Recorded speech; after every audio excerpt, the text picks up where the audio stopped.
Okay, I think we're ready to get started. So, just wanted to ask a few questions just to give Steve and I some context on who we're talking to here. So, how many of you were in last year's session that we did on this topic? Anybody?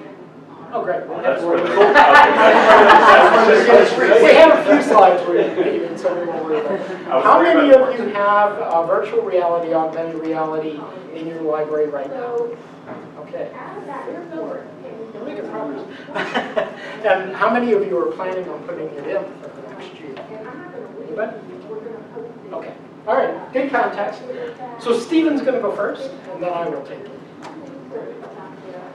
Well, I feel like we're all pioneers here, and I think we got about the same number last year, Carl, something like that, give or take. So what I'm going to do, first of all, is just run through some basics on virtual reality. So let's start with what virtual reality actually is. For Cole and I, it's kind of a capture of a number of different technologies. And I've tried to put on this graphic here, which actually isn't showing up super well. But if you take a look, we start with reality, and we gradually move in progressions through augmented reality, mixed reality, to fully immersive virtual reality. And I like this graphic because it's a spectrum. And I think a lot of people think when you talk virtual reality, it's one thing, you put on the glasses, you're totally immersed. It's not. Whether you use Pokemon or whether you've got a heads-up display in your car, they're all forms of layering of reality. And mixed reality, just to get it clear, go through the steps here. Augmented reality is when we take the real world and we actually supplant digital images on top of it. Mixed reality is when those images actually interact with the objects. So if you look, the duck is actually behind a real table. And then finally, virtual reality itself, in its extreme form, is basically where the thing's completely occluded, the real world's not present anymore, you're seeing a completely immersive experience. So I think with any new technology, there's an awful lot of questions as to when it's actually useful. And of course, as a technology starts, it nearly always has a rocky road. So what I did here was actually talk about what virtual reality is really, really good at. Really, it's about immersion and interactivity. And in a longer presentation, I'd be able to quantify those for you. But you've got to look at circumstances where these two vectors actually really, really help.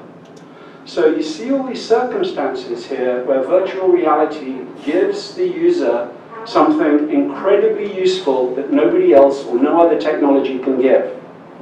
So if you want to experiment with plutonium, you can actually use plutonium at great cost, great danger, or you can do it virtually. And that's a good example of the kind of thing where virtual reality can really, really help. If you have a priceless million-year-old fossil, you can fiddle around with it, potentially break it, or you can 3D print it and manipulate it in virtual reality. As with all technologies, it's important that we focus on these use cases, because many, many people think of virtual reality as being useful for, hey, let's teach a lecture in virtual reality. Well, of course you can do that, but the value added is actually very small there in comparison to circumstances like this, where if you actually use VR in these circumstances, it's delivering something unique. So last year, virtual reality, I think, was kind of, I won't say at its apogee, but it was definitely more popular than it is this time. And prep for the talk, I actually talked to a few people, and I suddenly started seeing some fairly negative items in the press. So, you know, CES is like a massive show, and for CNET, which as bloggers go, is pretty high up there, you know, VR feels like a dream gathering dust. You know, or more extremely, you know, the Gear VR is dead.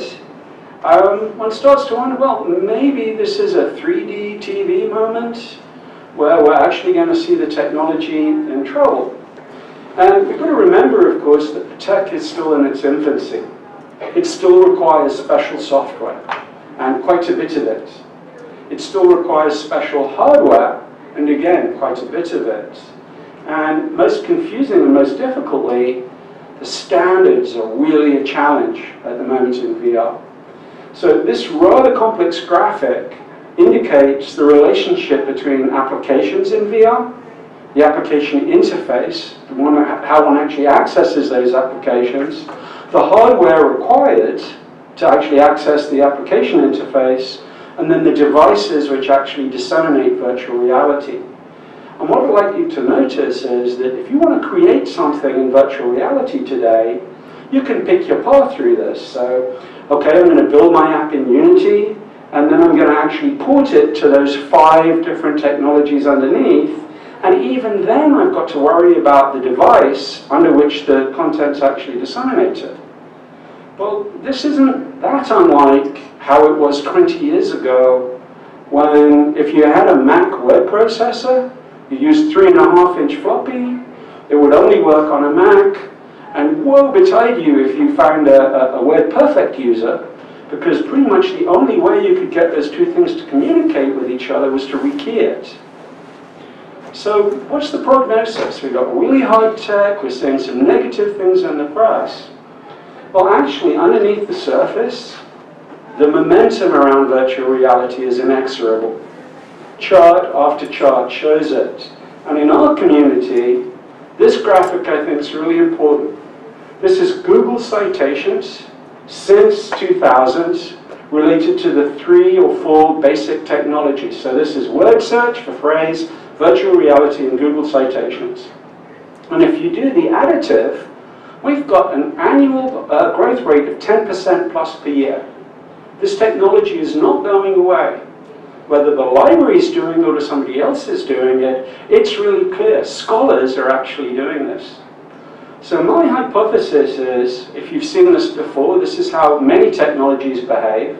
Starts off with somebody coming up with a technology. Everybody gets super excited. It's going to change the world. It's going to be radical. It's going to be incredible. It's going to fix everything.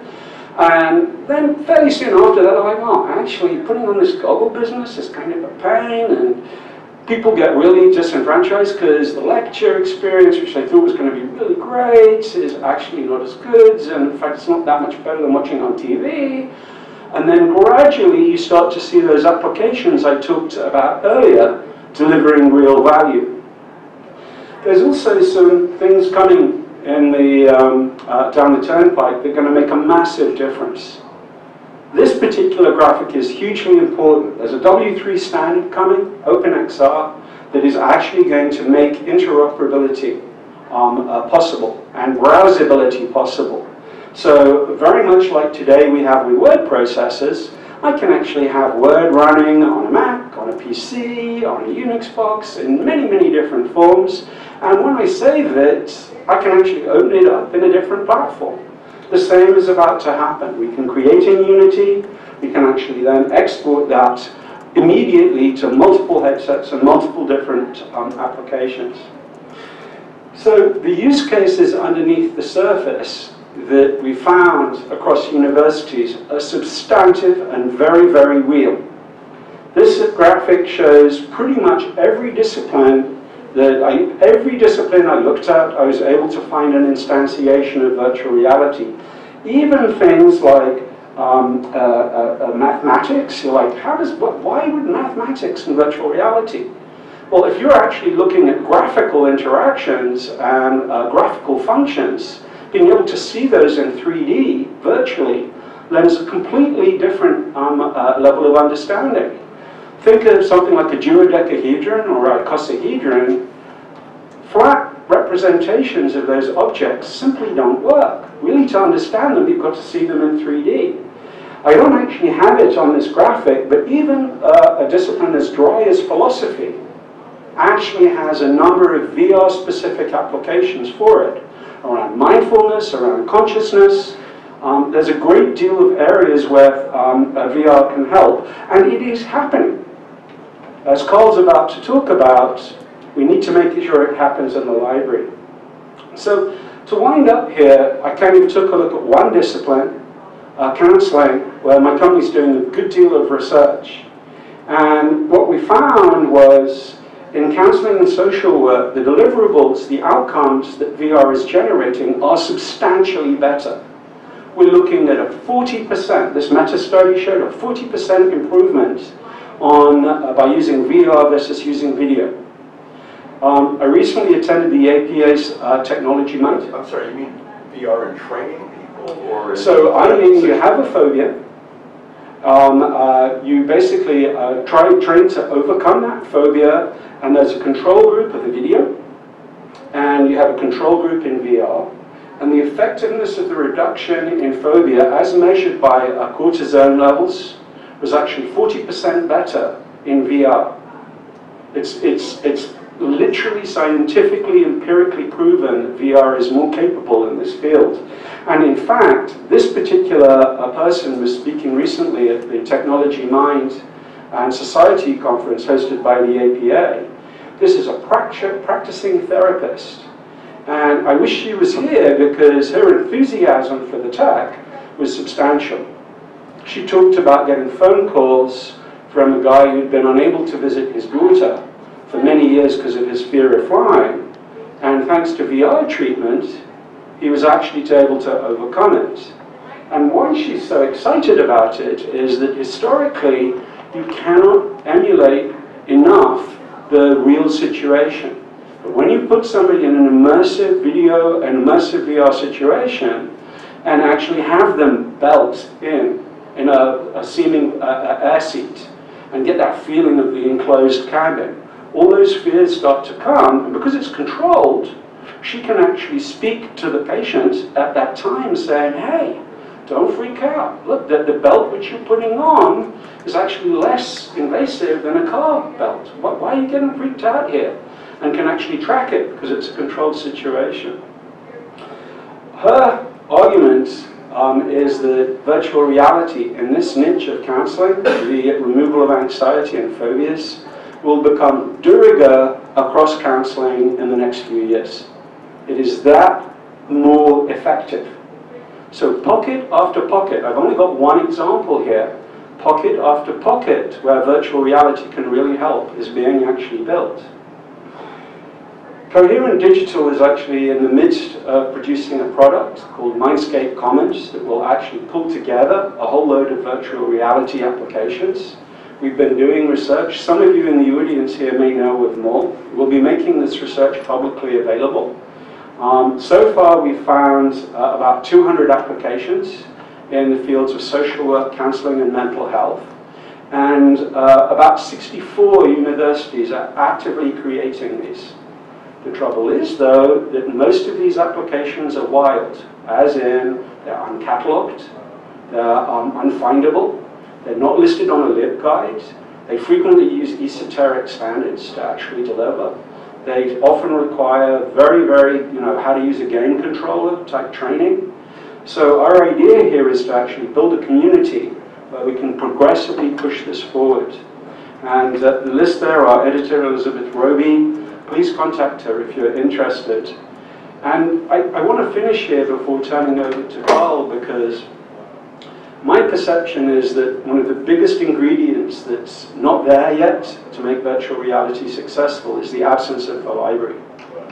If you look at how media initially came about, it wasn't until libraries started collecting, preserving, making items discoverable that people were actually able to find and use the artifacts properly. And that goes for all types of media. The key that we're missing here, it's everything from a physical presence right the way through to metadata that makes this stuff discoverable. And so Carl is actually going to give you some practical examples of how the library can help in this space. Thank you.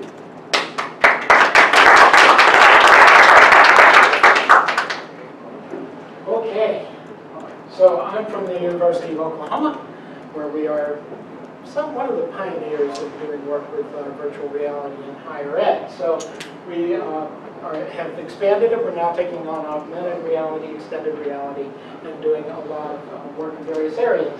So let me walk you through this. Why the library? Well, I think it's important to remember librarianship is really about librarians, resources, it's about facilities, materials, expertise, bringing all that together. one of the big things that you'll hear me talk about a lot is we bill our university as the intellectual crossroads of the university, right? We are the connecting point for all the colleges and all the organizations on the campus. It's where it all comes together. And one of the values of that is we can push information out through those channels, we can pull it through those channels, we can combine it, we help people combine it, we help them uncover things that others are doing and applying it within this environment. And so we kind of serve, we're a public institution, state funded, so we act as a testing lab for the university. Not each school can afford to go out and dabble in VR and AR and all of that, but we do it for the university. And we build enough expertise to help them learn how to use it within their colleges, if it makes sense. We will sit down and talk to them about that. Basically what we're doing is supporting the creation, access, interaction, distribution of all knowledge in all formats. And I think that's a point I stress a lot. 3D is just another format. You have print, you have music, you have electronic, digital. This is just another format. And therefore we shouldn't exclude it.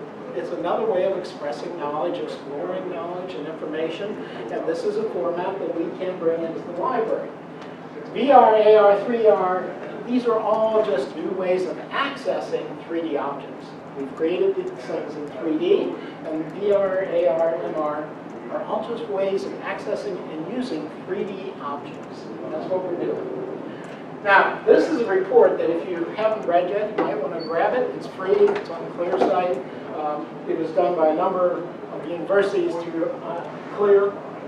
And so it's a free report, and it has a lot of great useful information, particularly if you're starting or getting underway in all of this area. But some of the quotes I'll pull out of here I think are important for us because, again, what they're saying in the report is, hey, we're the ideal place. The University Library is the ideal place to bring this technology to its creative and critical use. We can do this. This is something that we can show people how to do. We democratize access because usually when it's in the colleges, which happened when we first were starting it up at OU, a few of the colleges had it, the business college and the law school is dabbling in some of this, but it tends to be just for their students. And so if other students across campus want to use it, tough luck, particularly at the end of the semester when assignments are due. The library, of course, is Switzerland, right? We make it available to everybody. We don't charge anybody for it. We don't charge for the plastic or anything. We don't try and put any barriers in the way of them being able to access and use this technology. So we see it as a great way of promoting it into the scholarly community. Now, again, I've talked to you, we're the intellectual crossroads. I know some of you say you're the heart of the campus or you're the hub or whatever you're phrasing, I don't care. Just make sure that everybody's understanding it's that connecting point. That's what you do. Again, we can make sure there's no cost limitations, so any department can use it on our library. We're glad to work with them.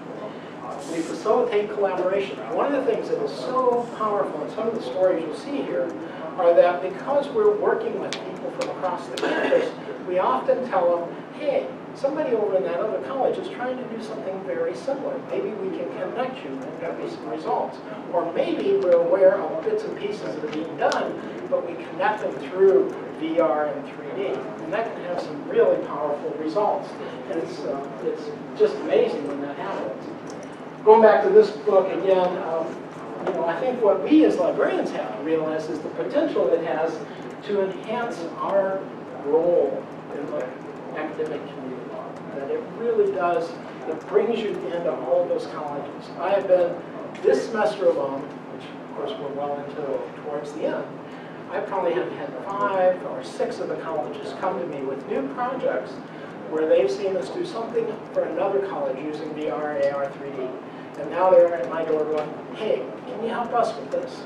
So it's a really nice magnetic draw for your university library to be involved in this technology and to be showing various colleges how to use it. Some of the things we're doing at our university are pretty neat. A lot of what we focus on is where is there hard to reach or see content. Stephen just mentioned this, but where we have that opportunity, that's a great opportunity to go into VR.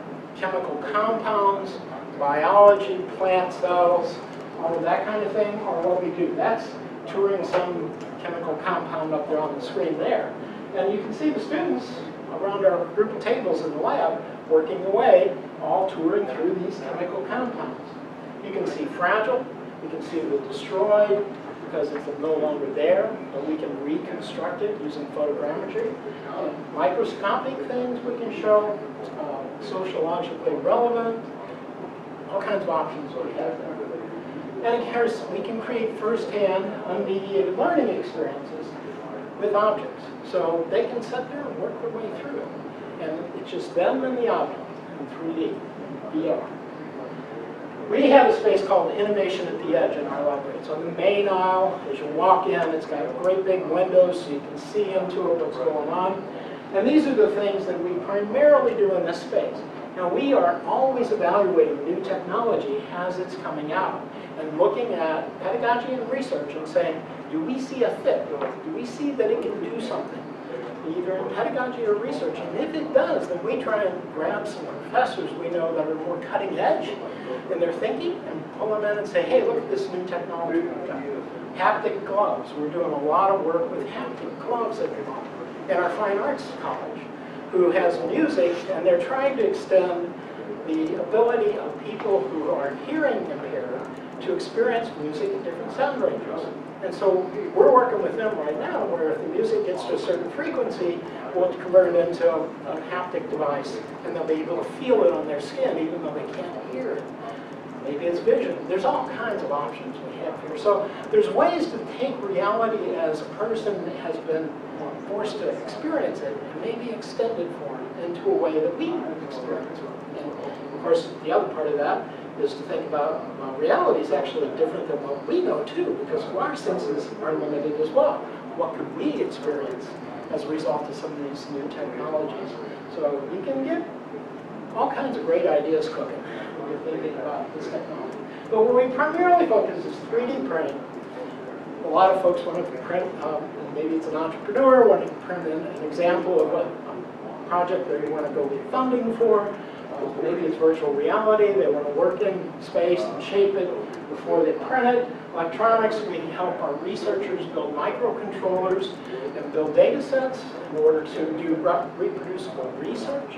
So we'll teach them how to build microcontrollers and how to program them. And we do 3D scanning. So to create the object that they're going to use in virtual reality.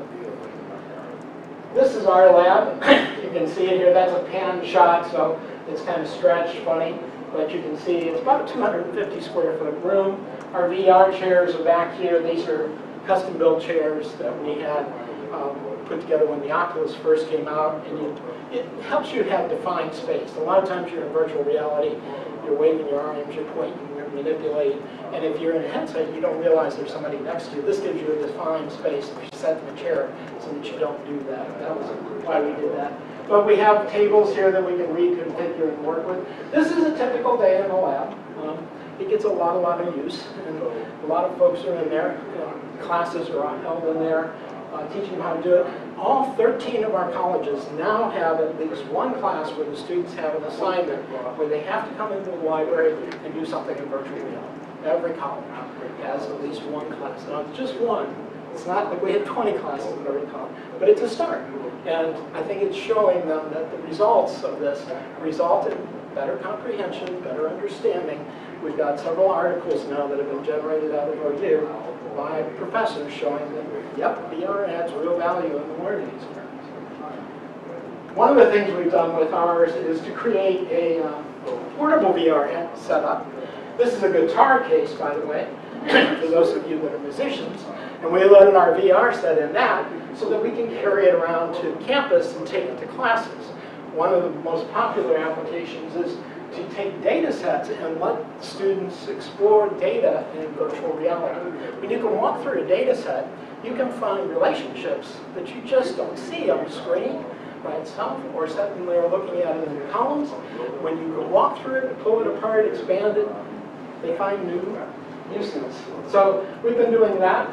This one up at the top is I think a weather pattern, if I remember right, that the meteorology folks were doing, so they were doing that. Another use of it This is our law school. They have the nicest looking VR units. It was based on the same design that you saw in our photo, but of course they have fancy architects, so they haven't reworked the design. Same unit, but very nicely done. Now, what the law school's doing, a lot of people ask me, what's the law school doing with a VR unit? Well, one of their favorite uses is crime scene replication. So they take the testimony of jurors under oath, and then they create the crime scene as that person has described it. And the jurors can then sit in the set and see, does that story work? What I just heard, does it make sense? Maybe they walk out of a house, the crime scene was across the corner. Unfortunately, when they do it in virtual reality, they realize there's a big tree between them and what they say they saw. So clearly they couldn't have seen that. So they can blow up the story pretty quick. That's the guitar case there, you see it, and that's in our court at OU, where we teach students law. And in this particular case, they were doing a suicide, where a person had committed suicide. The insurance company said, the wife said no, he had a gun accident. So they put it all together. Unfortunately, this was a little early. We kind of put that model together virtually. They decided they wanted a real person to do this, so they did me in. So you'll see me there. I had a makeup artist blow up one side of my head so I could lay on the floor, shotgun. Anyway, I still haven't figured out why my team was so happy. But anyway, there you go. We've also, as Stephen was talking about, tried to make 3D objects discoverable to the students and our staff and faculty. So one of the things we've done is when you do a search in our discovery system, and we've got a solar front end on Primo back end, but when we do that, we automatically take that very same search and we pass it over to Sketchfab. Same terms, you don't have to retype anything, you just click on the box and we'll go out there and tell you, here's a 3D model of what you're looking for as a subject. And then if you like that model and want to look at it closer, you can push it directly to those VR stations you saw. And when you walk in the lab, it'll be sitting there waiting for you to use. The other thing we've done with it now is we have Leganto, which is the course materials system from Ex Libris, and we can push the models into Leganto so that if the professor's setting up all the course materials for his course pack, if he wants to include a 3D model, load it up, ready for him to go. That's not in production yet, that's still in testing, but we've got it. It's coming. Okay, other things we've done. Fossils, bones. A lot of students spend a lot of money on bones every semester. Bone pack's like $90. Well, in the state school, we're trying to cut costs for students everywhere we can. So we have the rights, in many cases, to get these bones, scan them, and print them, and give them to the students. They can check them out at the circulation desk, take them and use them, or if they want to print their own copy, we make sure we clear all the copyrights. We don't do anything illegal, but we make those bones available. And so we've had some courses where we've had 80 undergraduate students in a class, 40 of them decided to participate in this, and what we found was that they had a significantly better impact as a result of using the actual bone set, skull set. So benefits, access, analysis, all improved as a result of using what we are doing in 3D. The other thing we've done is create a lot of portals where people can actually, we create a portal and they can have virtual experiences. This can be all kinds of things. We've done arcade caves. There's a cave out in Arizona that's on private property for liability reasons. Obviously, the owner doesn't want people in the cave. But he agreed to let us scan it and build it in virtual reality. And then we had a professor of archaic art give a tour online. We had people from 3 states, 7 locations, all logged in, all with virtual reality headsets, taking a class where we had this professor, who otherwise wouldn't have been able to do this, walk them through and explain the archaic art in this cave. So I think that was the first time that happened. I can't find anybody that disputes that. I think we were the first ones to do that. But the events can be very large. We can put a lot of people together. In many cases, you're not limited to having an Oculus unit. We can put you on Oculus Go, we can put you on the HTC Vive, or we can have you on a mobile phone. And of course, like I said, brought together a whole lot of people virtually that otherwise wouldn't have been able to get done. This is one of our newest things we're doing. We found that we can bring TPU and click together, and we can actually now, this is soft material, this red material you're seeing, and we can bind that to the hard plastic. So what we can do is create bones that now have like ligaments on them. If you watch this, this was our first attempt. Can we get the two to bind together? Well, yeah, we can. The bones are hard, just like real bones. This is really soft, it's rubbery. What we're building now, as you'll see in this picture, is ligaments on the bones. So we're going to be able to give the doctors the ability to have, for their students, bones with ligaments on them, and their students to be able to work with those. One of the professors was just real excited about this, because it's like, you know, I've always had to have them operate on real people to be able to get the feel of working with bones with ligaments. Now, they'll be able to do it here, not on a real person, but in this model that you're building for us, and get the same feel, so they understand what it's like to work with bones that are still in body, have ligaments attached. So we're getting better at this stuff all the time, and coming up with new uses. We've taken it now and we're doing it with the ears. These are both complete models of ear canals. So we scanned an ear, we inverted the image, and we printed it in 3D. And the first one was too soft. You can see how porous the material was. The second one's too hard. They're working on the third one right now. And we'll get it right, where you have a complete ear canal. So we'll be able to give the students a complete model of an ear canal that they can't hurt. Poke, probe, and look at it and examine it. And again, it's better than working on the real thing, because if you screw up there, it's expensive, right? If you do it on a model, it's not a big deal. So we're doing a lot of that. We had a hackathon down in San Antonio that we sent a bunch of our team to work with a bunch of students. We had a student, three students actually came up with a model that they are now commercializing as a result of this hackathon that we took. We took some students, we took our workers down, they all worked together in this hackathon, and they came up with a new product that's going to be commercialized now. So that's a nice little success story. People enjoy that kind of thing. This is an exhibit we're working on right now. We have a professor who collected bird songs. Had a huge database of bird songs. That's it, just bird songs, the name of the bird, and a bird song recording. But we are now creating, we're now creating a display where you'll be able to take your mobile phone, walk up to the display, scan the bird image. We got this idea from Wyoming, by the way. And then we brought together these models that are in 3D, and you can see you'll be able to rotate it, move it around.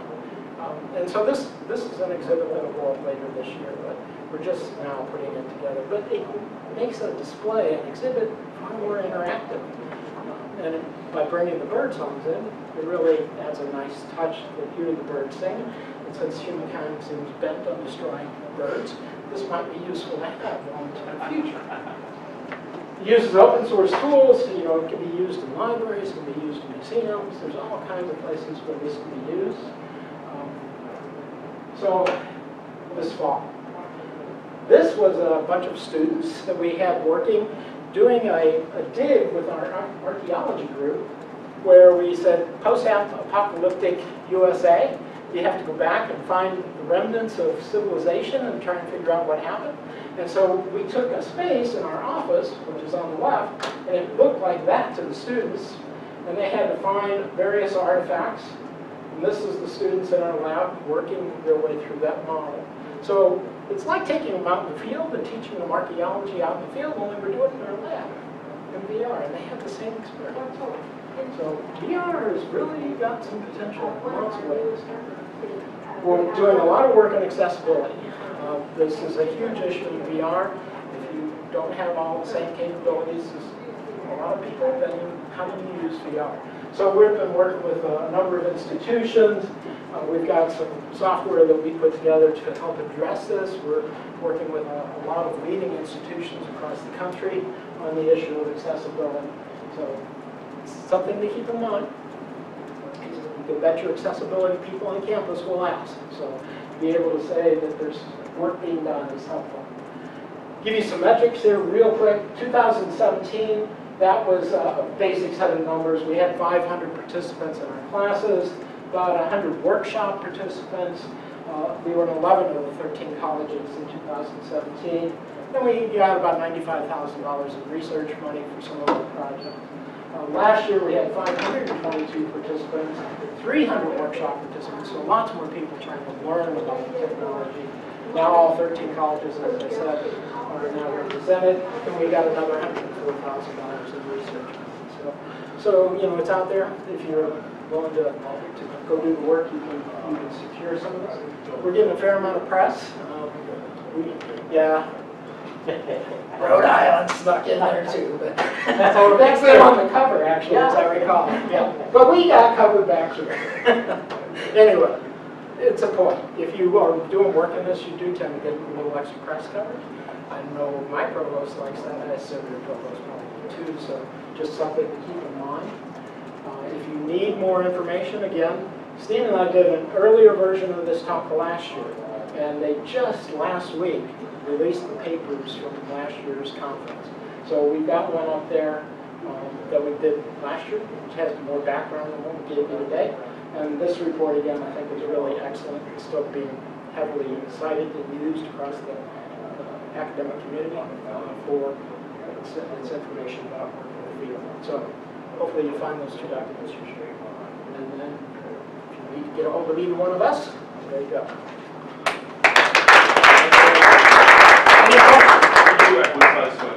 Pardon? Take a picture of that because I want to read that thing. Oh, sure. Yeah. We did a lot of work on that.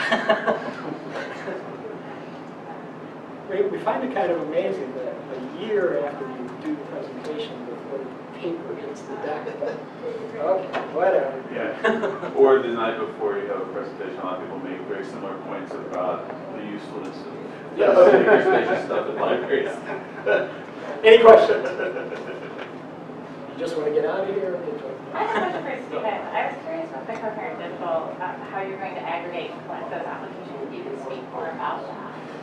Yeah, so first of all, we think that the opportunities, as Carl said, I think Carl is definitely ahead of the curve. But our experience is that almost everywhere there's initiatives. So we're going to start really, really simply. We're just going to have an openly available registry that people can actually upload what they're up to. 12 fields. It's going to be very ABC. Coherent Digital will sponsor it. It's going to be, because it's a sensitive topic, it's mental health. So we're actually going to approve people participating on it, because we don't want some person who's got some issue self-treating as a consequence of finding this material. But it will be without charge, it will be open and freely available, and we'll just see where it takes us. My experience was, I've been working now on VR for a lot less than Carl, but I've been spending about 18 months now doing research, a little bit longer than that maybe, and I'm blown away. I'm still, you know, at the Technology Mind Society conference. There were three guys from Utah at a table. We've got an incredible application in social health. And I'm like, really guys? I mean, I didn't even know this, and I've been researching it for 18 months. We've had somebody full-time working for the past 6 months. And she's still finding stuff on a daily basis as the word gets out. So we think step one is, let's just figure out what we're doing here. And if I take something like PTSD, there's like 12 VR experiences to help solve PTSD. Well, again, we don't have librarians helping us with this. So which one actually is useful?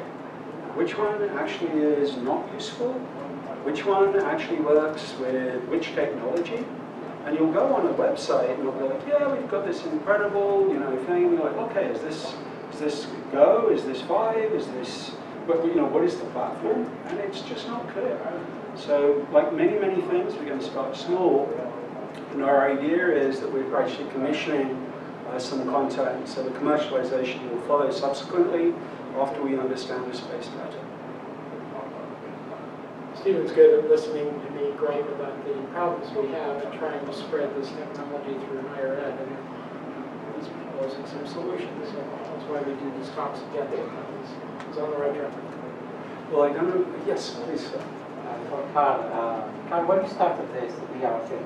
When did we start it? No. Have you encountered people kind of, especially faculty skeptics, saying it's not serious, or? You know what I do, and I don't know if you have the same thing on your campus, but I go to the faculty award ceremonies at the end of the academic year where they're citing people for outstanding work and research that are willing to think outside the box. I get that list of names.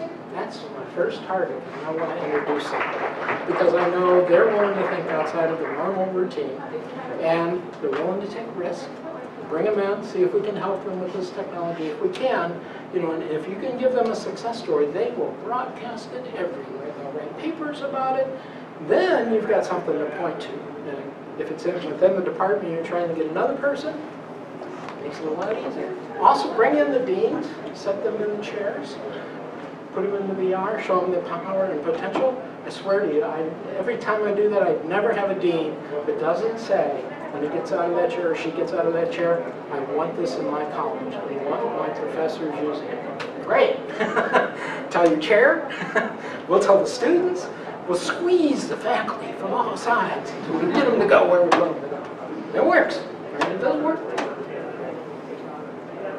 Okay, probably over time.